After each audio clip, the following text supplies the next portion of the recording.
Welcome to the Genius Factory. Enjoy the video. You start by verifying basics quickly.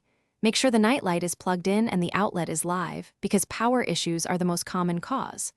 Once done, check any wall switch or dimmer and set it to on. Dimmers can prevent LEDs from lighting.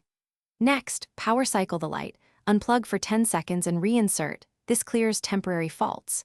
If it's a smart nightlight, note the model and firmware version now, because you may need that for the app steps that follow.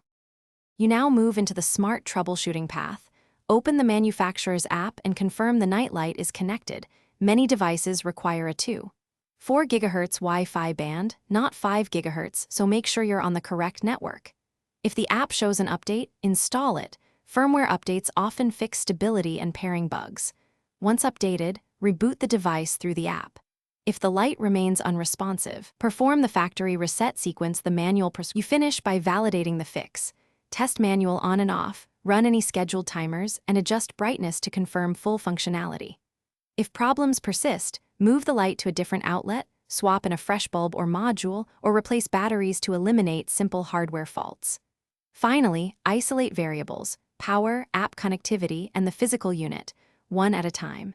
This focused approach helps you identify whether the issue is wiring, software, or the device itself, so you can repair or replace confidently.